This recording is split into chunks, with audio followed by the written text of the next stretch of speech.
皆さんこんにちは、トミーです。それではエイリアンファイアエリート前回の続きからスタートしていきましょ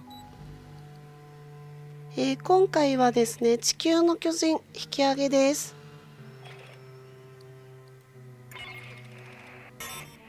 こう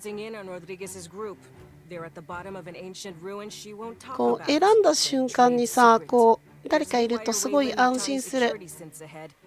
もう一人なんだよね。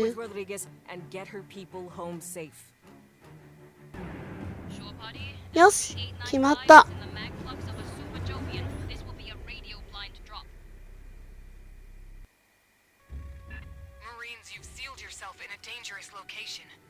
なんかさ、前回からこういうなんか人型の置物が多くなってきた気がするね。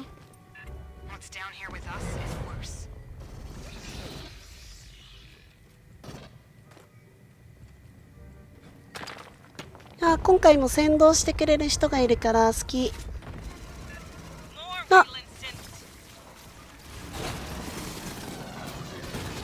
この人型の敵も最近多くなってきたね。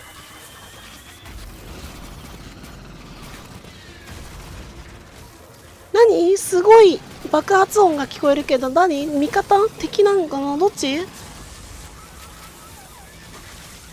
なんかロケットランチャーみたいなの撃ってる。あ、味方だね。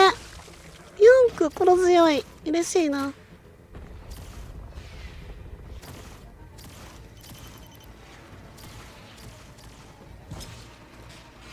私ライフルとさ、ショットガンだけだからね。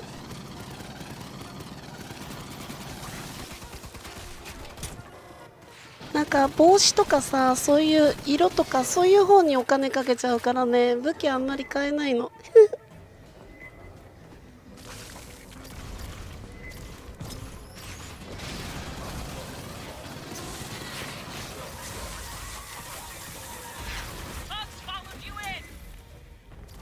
エイリアンも出てくる。でもエイリアンはさ、どちらも攻撃するからさ、たまにこううまく使ってあげると私たちあんまり戦わなくて済む時あるんだよね。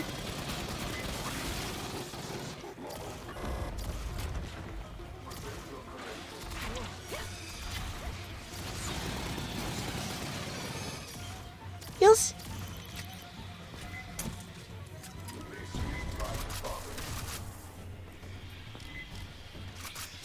まだ来てる。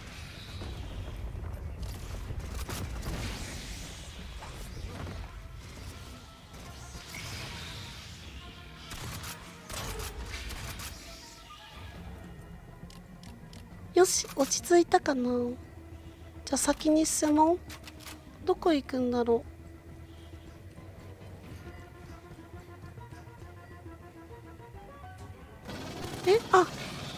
う。よし、これで先に進めるね。こっち何かな。たまに隠しアイテムある時あるからさ、なんかこういろいろ寄っていきたい。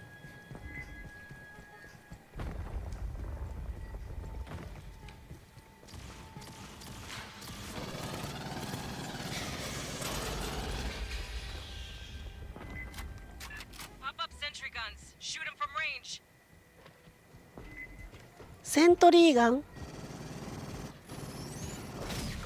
そうか、敵の人たちがこう仕掛けてるやつだね。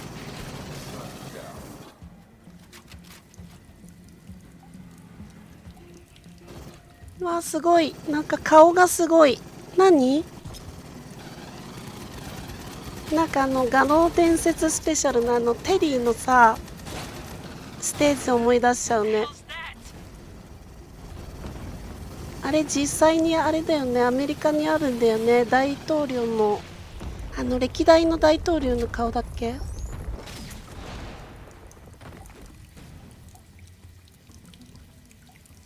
でもここはだいたい同じ顔の人がいる。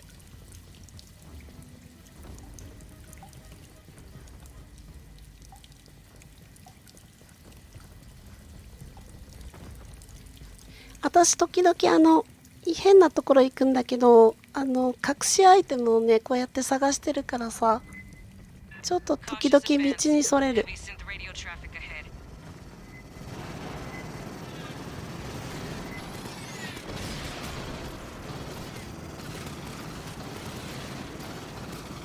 すぎるけど、まあなんとか撃てるかな。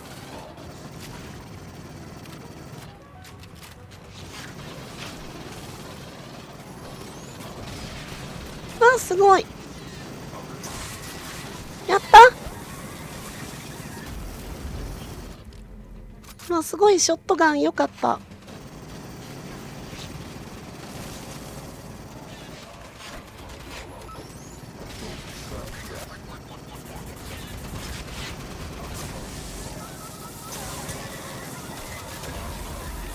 シンセティックのコアを集める。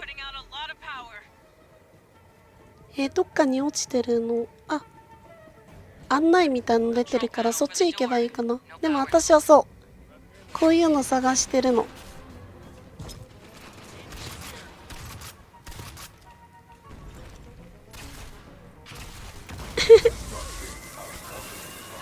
すごいよね。なんか特攻しちゃった。あ、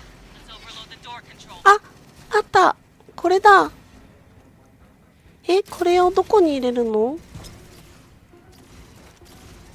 あ、私が動かないとだよね。私持ってる。上か。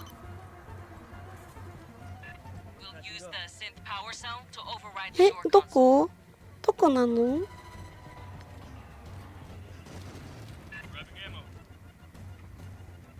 あ、あっちか。こっから上がれるね。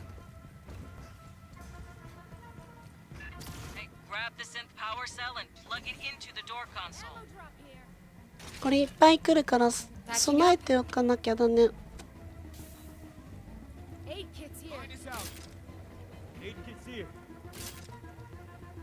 大丈夫？やるよ。オーバーロード。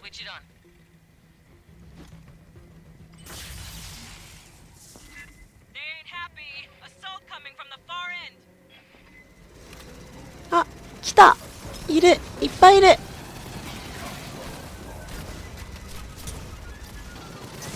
なんかさ、最近エイリアンじゃなくて人型のロボットとさ戦ってる感じがするよね。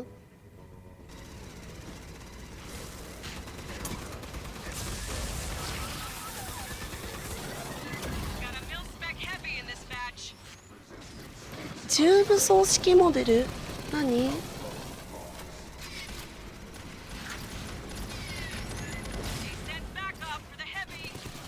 増援。あれがそうなんだ。すごい硬いし、なんかすごいの持ってる。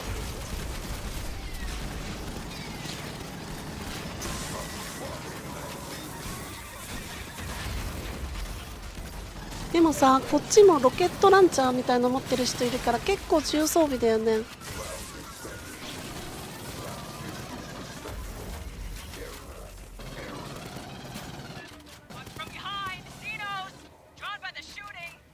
エイリアンが後ろから来てるから気をつけないと。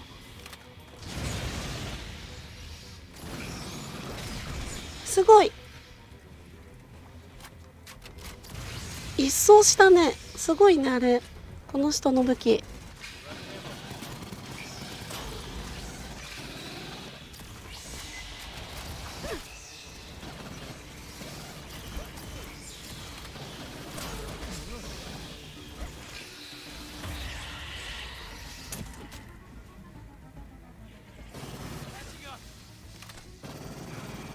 最後だいたいさちょっと強いエイリアン残るよね。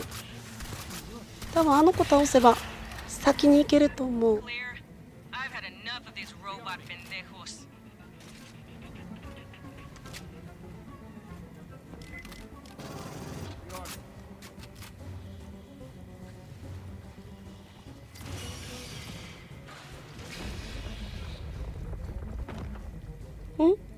もう一人どうしたのかな。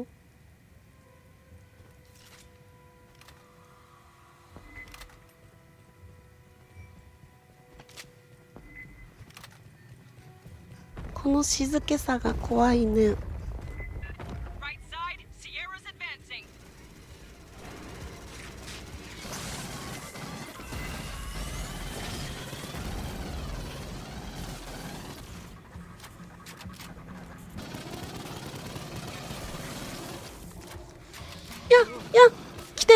危ない。そーっと近づいてくるから怖い。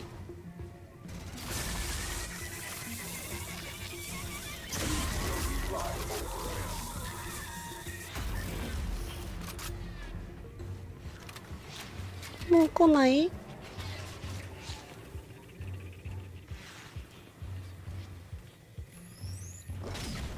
私反対側から行ってみよう。アイテムがあるかもしれないしね。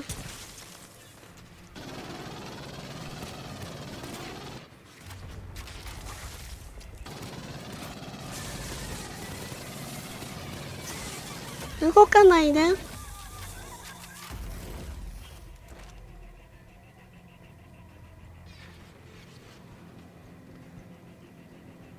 なさそうだね。なんかあるかなって思ったんだけど、でも視線的に挟み撃ちみたいな作戦。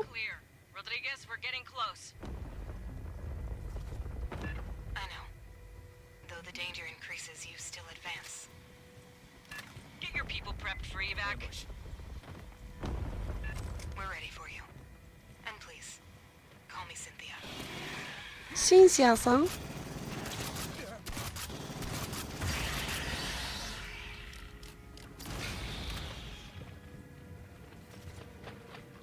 久しぶりになんか外の光っていうかさ、見た気がする。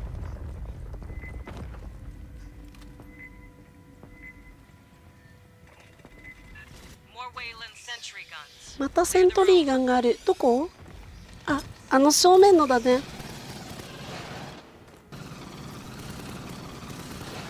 何個あるの？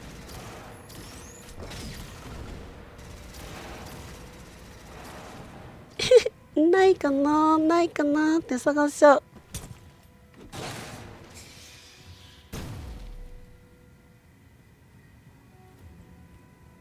この辺はないのかもしんないな。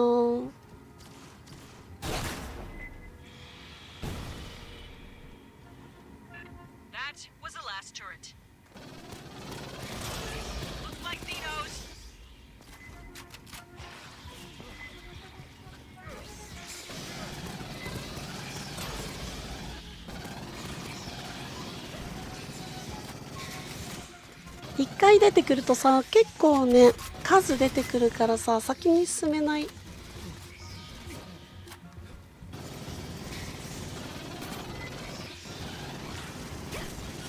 痛い。何？後ろにいる。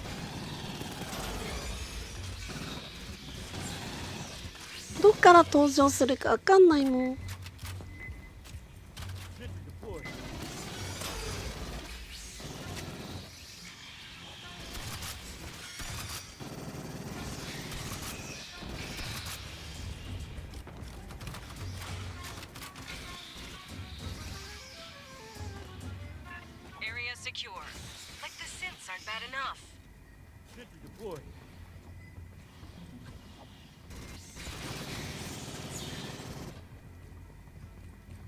もうちょっと先行ったとこちょっと怪しかったから、この辺かな。あるんじゃない？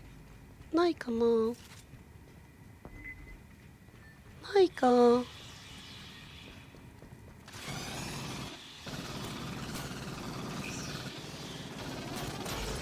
なんかね、そういったアイテムを見つけるとね、そのエンデバーに戻った時にいろいろなそのお話が聞けるんだけど、それ動画の一番最後におまけで載せとくので、ぜひお時間あったら見てください。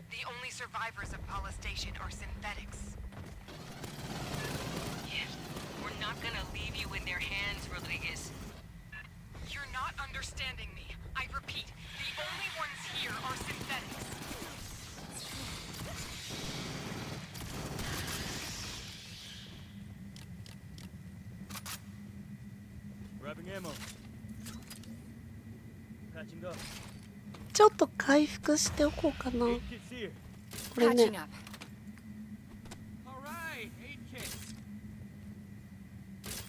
よし。前どっかさ、私の分取った子いたよね。なんかいつもこれ3人で囲んでると、それをね、いつも私フラッシュバックしてくんだよね。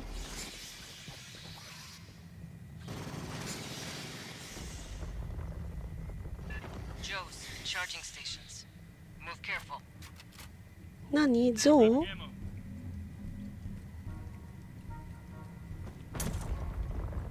あれ何？人型のロボットみたいなのが飾ってあるね。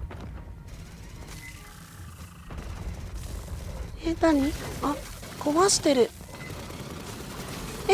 何？動いてくるじゃん。これ前もって倒しとかないとダメなのかな。追いかけてくるんだ。ちょっとこう罠みたいな感じなのかな。すごい速いじゃん。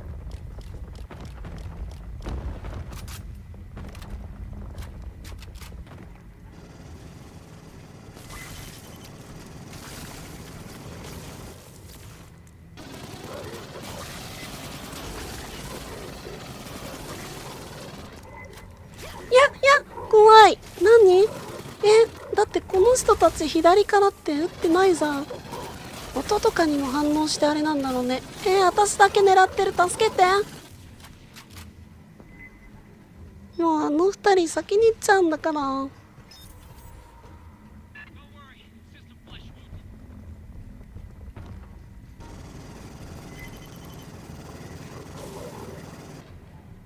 見つけた。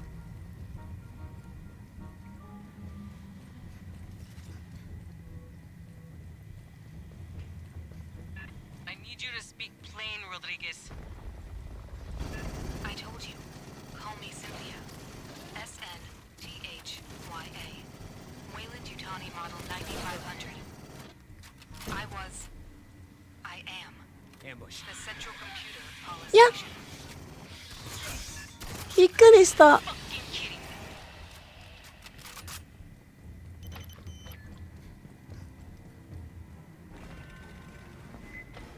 でもさっきあったからさ、こんな近くにはないよね、隠しアイテム。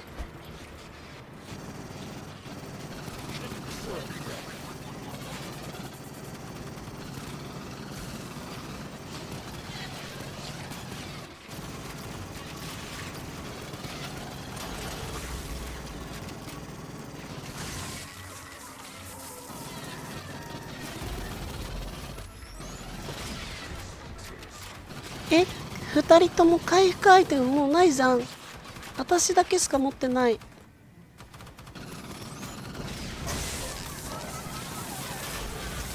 私だけ働いてないってわけじゃないからね。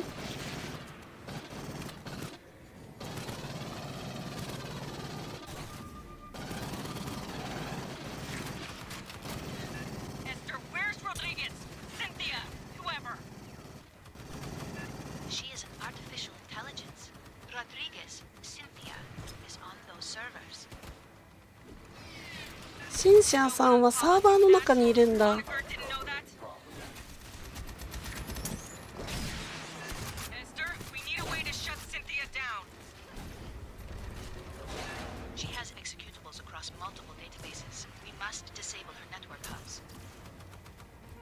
なんかさ、忙しくてさ、話が入ってこない。これね、だけどコアを見つけろって書いてある。これコアがないとダメなんだね。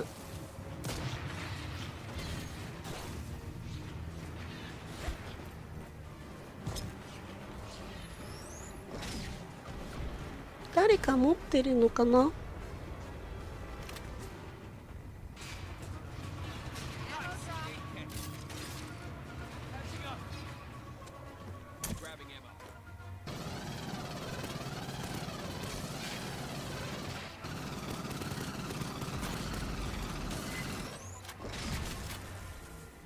いやー、出てきた。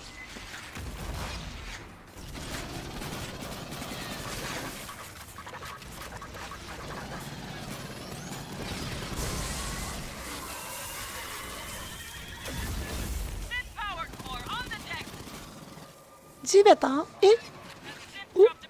あれか。私取る。です。これをさっきのところに入れればいいんかな。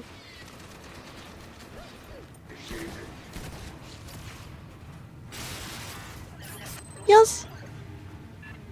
もう一個。あった。やった。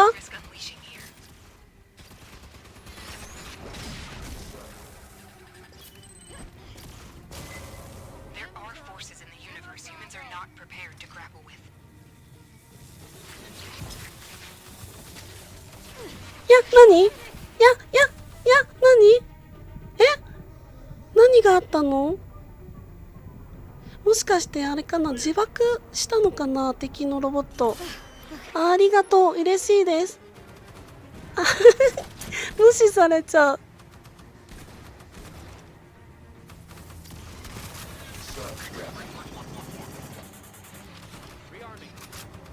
あとはここで叩いてあれかな、全員倒せばクリアなのかな。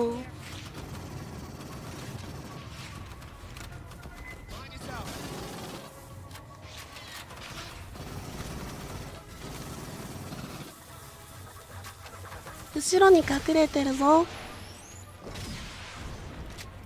あ、倒れてた。なんだ、言ったのに。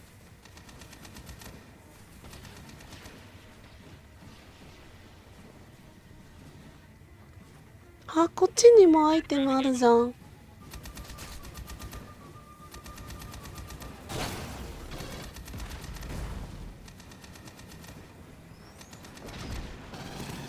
なんかもう先に進むところがないよ。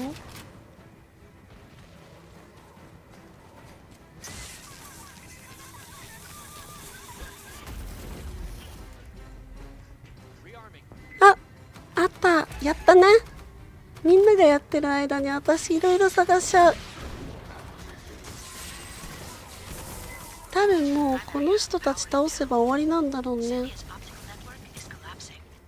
あ、何？いっぱい来てるじゃん。怖い。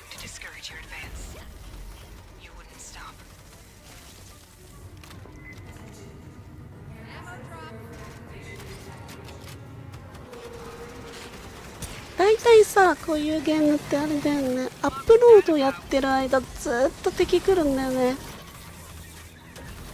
私こっち守るか。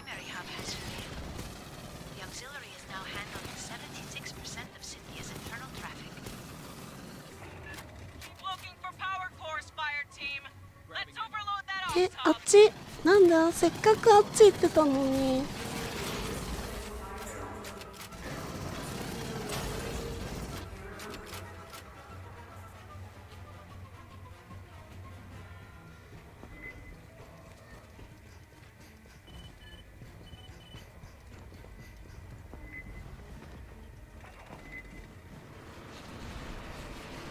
またコアか。じゃあまた敵を倒さないとダメなのかな。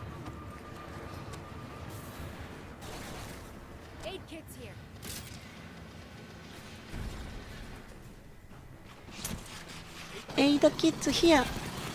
英語ちょっと覚えた。これ私の特殊能力だよ。すごくね速くなるの。弾とリロードかな。ちょっとの時間なんだけどね。よし、急いで。私のお仕事だね。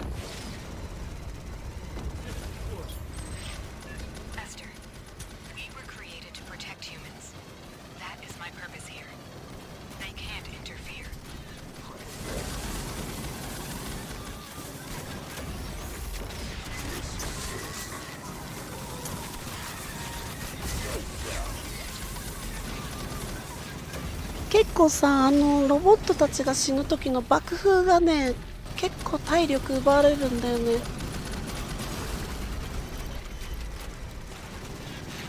いや、何？飛んできてる。誰が撃ってるの？重装備の敵だ。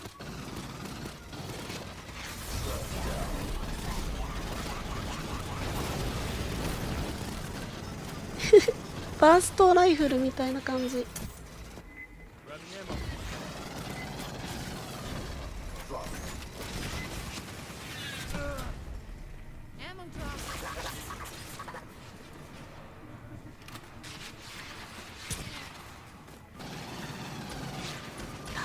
強い人かこの人どっちかがねコア持ってると思うんだよね。あ、何？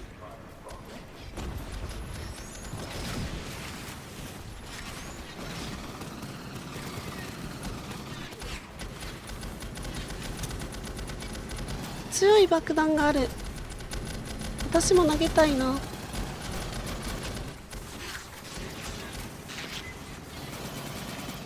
結構ね射程距離短いからね、もっと来ないと使えないんだよ。やばい、ちょっと激しいよ。やだ。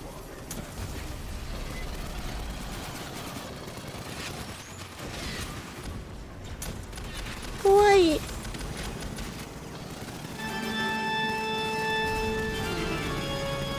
やだ、怖い。体力回復しないとやばい。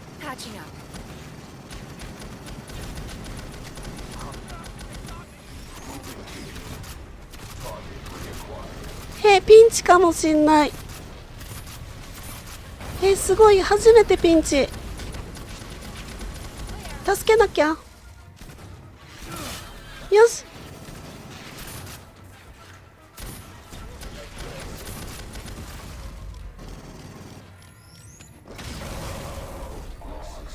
誰かコア落として。どこ？もう精一杯やってる。もうダメだよ、怖いもん。どこにあるの？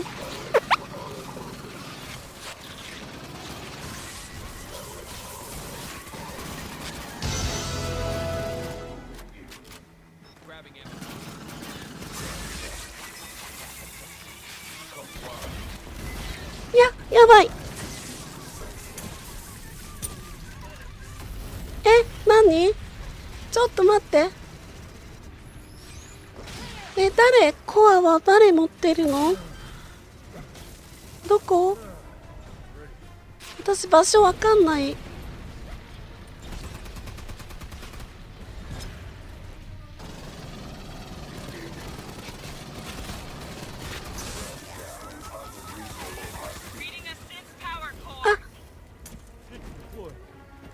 やばいやばいやばいしか言えない。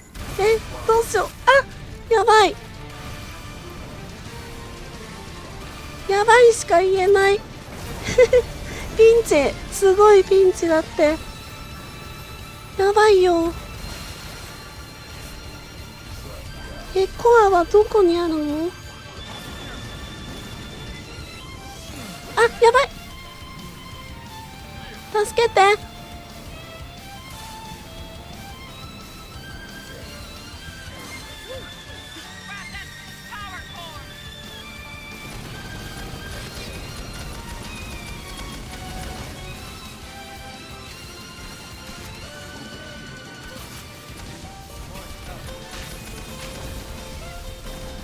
やばい、無言になっちゃう。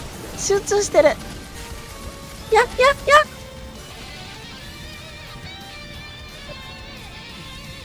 助けて。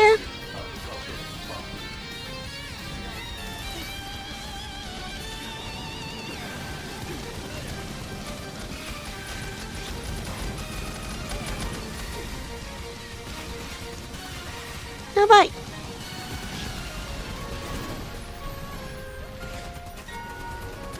嘘、私だけじゃん。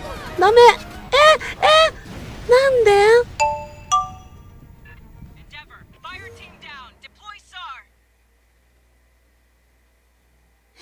クリアできなかった。最悪。なんで？コアはどこにあったの？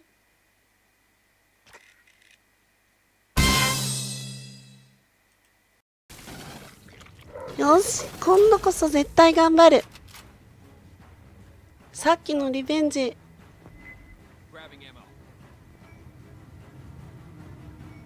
ここまですごい長かった。一番最初からさ、全部このステージの最初からやり直してきたから。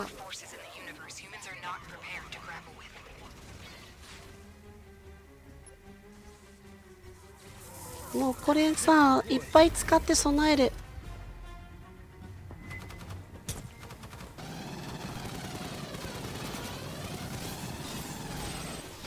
誰か出さないといけないんだよね。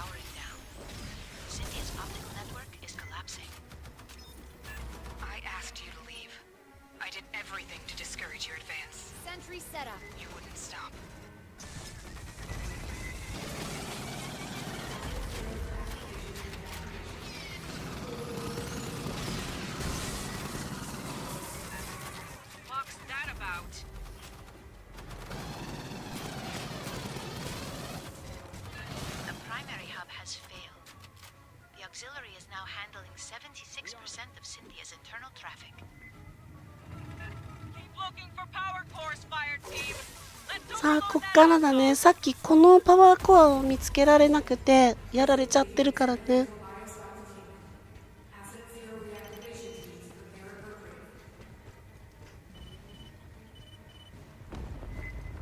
ここに2つ入れていくこと。どっかに誰かが持ってるんだよね。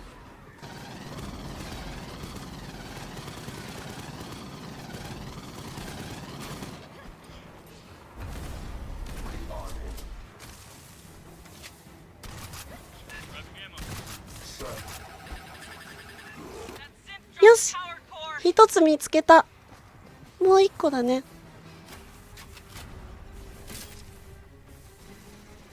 向こうのにさ、人たちにさ引きつけてもらっといて、私は回収してここをね取り付けようと思ったの。野良だからさ全然会話できないからね、私はちょっとこうやってやろうと思って。はい、そしたらもうクリアじゃない？やった！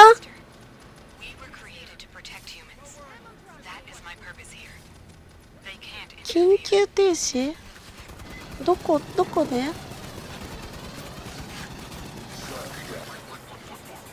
これ？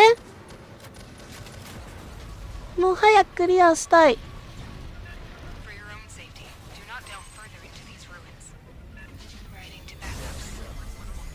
やった！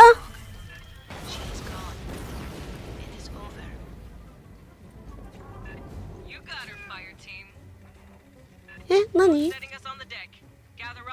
あっちにもある。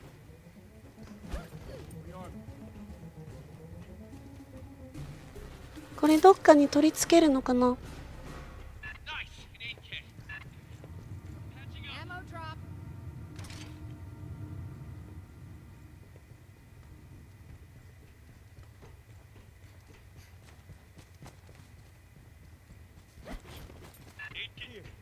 でもこっちはさ取り付けたよね。この1個どこに使うんだろう。あっち？こっちに行けばいいのかな。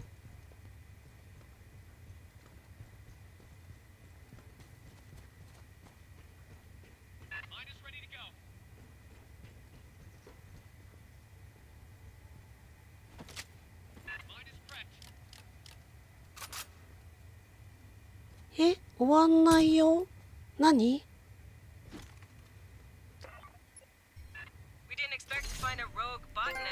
あ、終わった。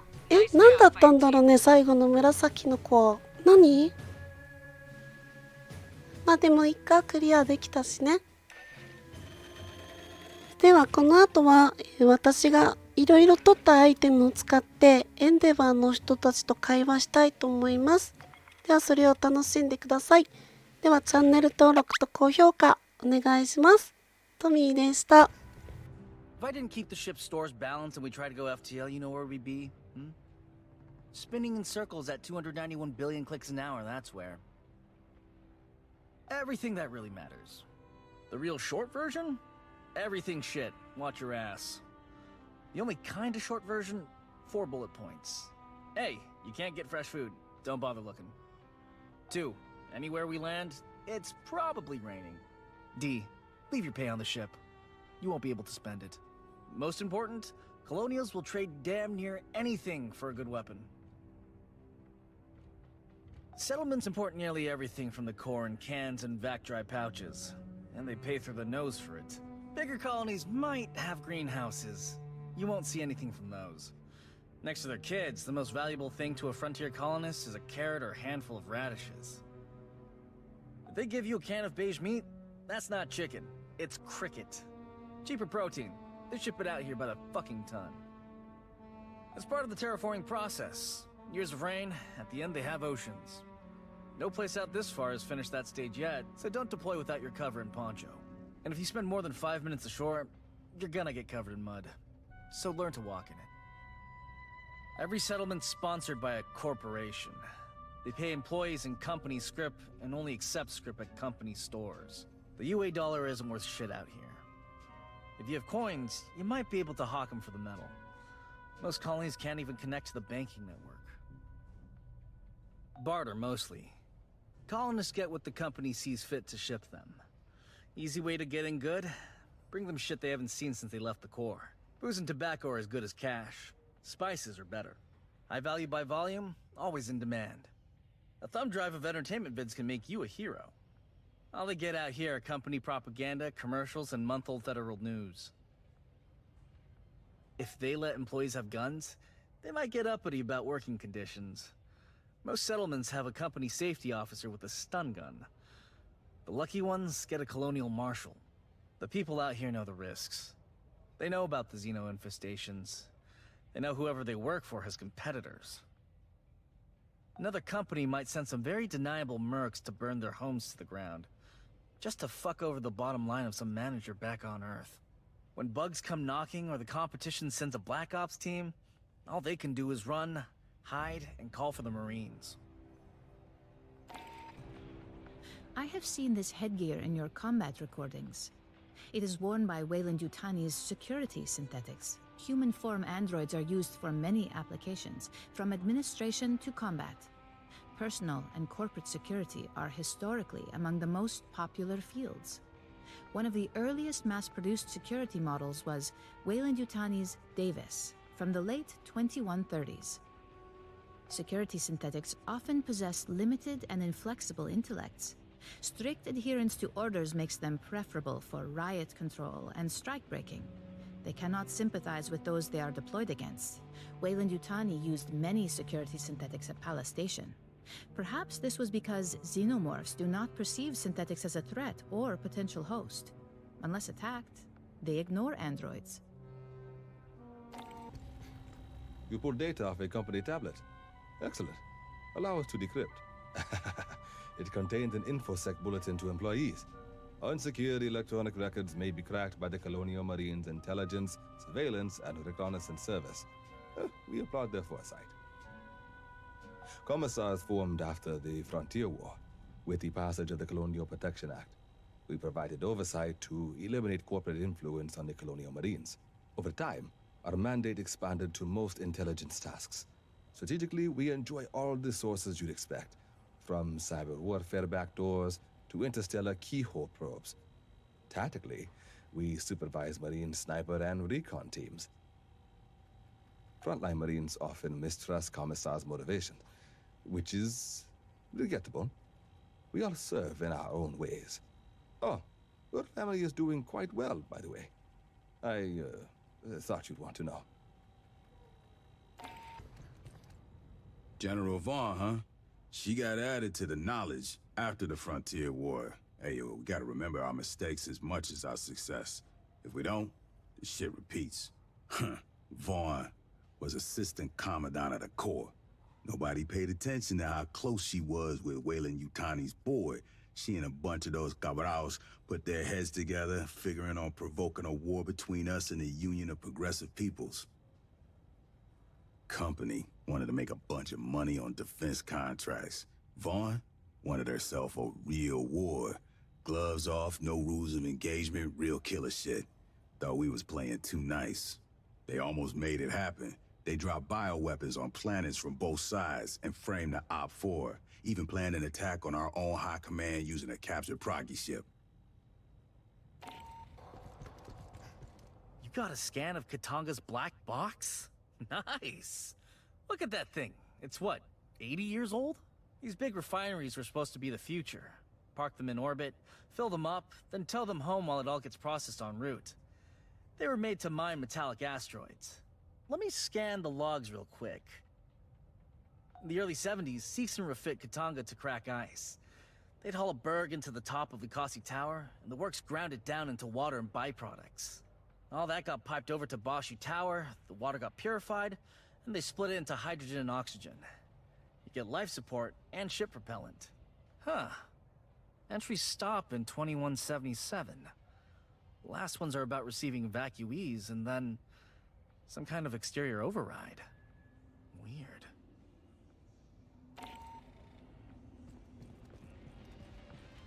May I examine your scan of Cynthia's server hardware? She was a curious variation of the mother computer concept. Mother systems have existed since the early period of exocolonization. They are immobile, mainframe-based artificial intelligences that regulate all systems on a spacecraft. The premier example is Weyland-Yutani's Mother series, which lent their name to all AIs of the type. Competing brands include Seegson's Apollo and Hyperdyne's Proxy. Compared to synthetics, mother systems are many times more intelligent and capable. However, they have rudimentary socialization programming. You would find them cold and uncommunicative, while a human crew travels in hypersleep. A ship's mother system works with a synthetic partner like myself to maintain the vessel. That is a Seegson maintenance jack, a standard accessory included with each sale of Working Joe synthetics. The Working Joe was a class of low-sapient android popular last century. They were, if you will pardon my saying, an unsophisticated design. Synthetics from Weyland-Yutani and Hyperdyne systems served the high-end market. Seegson Company had neither the technical nor industrial expertise to compete. Working Joes were assembled from inexpensive commercial electronics. In a time when disguised synthetics were misused to monitor or discipline human employees, Seegson marketed with the slogan, "You always know a Working Joe." Their crude appearance was a selling point among those fearful of synthetic infiltration. Yes, I've seen the commissioning plaque. The Tianjin-class assault ships were designed to enforce the Colonial Protection Act. The first came off the lines in '93. In theory, we can patrol independently. A Marine battalion and a dropship squadron can handle any problem on the ground. And we've got Park's fabricators. We can make whatever ammo, parts, and weapons we need. The old Conestoga and Bougainville transports had to restock at logistical flotillas. If the UPP gets restless, things change. Endeavor's a transport. We've got kinetics and nukes for planetary bombardment, and enough Dews and ASATs to roast pirates and mercs. But a real warship or a squadron of strike bombers would shred this beast into confetti. That headgear is traditional for Weyland-Yutani interface pilots, going back to the deep-range exocolony missions a century ago.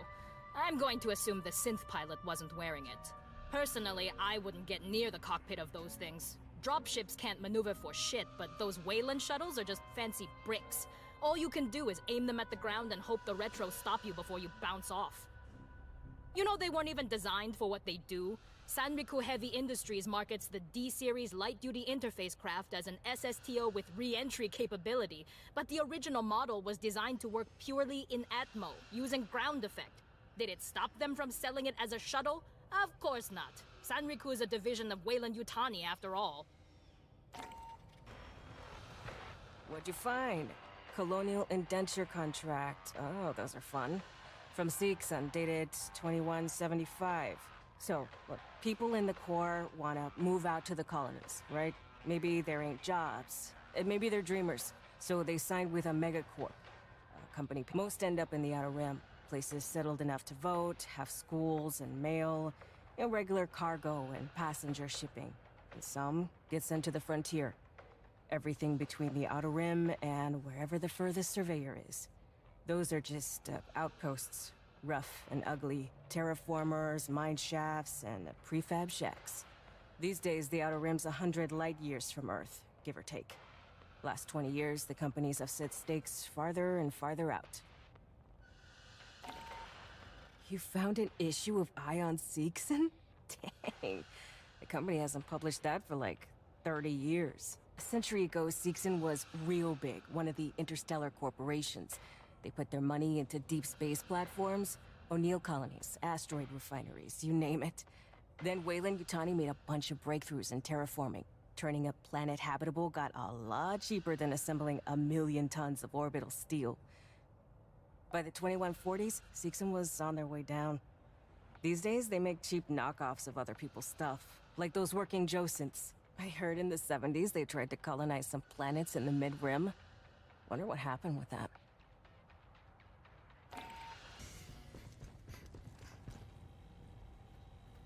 Marine, I heard you got scans of a facehugger. Let me see. A well-preserved specimen. I'm going to pass this to Esther for analysis. We have a lot to learn about Xenomorph XX-121's life cycle. Ovomorphs, eggs, and the facehuggers that hatch from them are easy to contain and study. Once the parasitic phase ends in a chest burster, it gets hard. Adult forms are hostile. Acid blood melts autopsy equipment. Studies are complicated by the DNA reflex. The host parasitized by a xenomorph changes the morphology and behavior of the adult form. Runner and prowler morphs breed from quadruped pack and herd animals, dogs, cattle. Drones and warriors, they come from humans. That's why civilians mistake them for the real form of Xenos. In reality, we've got no idea what the original form of Xenomorph XX-121 was.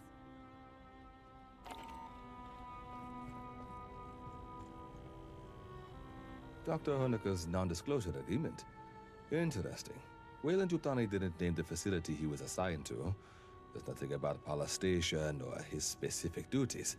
Its liabilities and penalties, all work belongs to the company, and so on.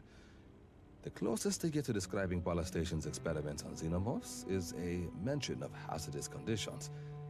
Given the nature of your duties, you hereby forfeit any right to workplace injury compensation.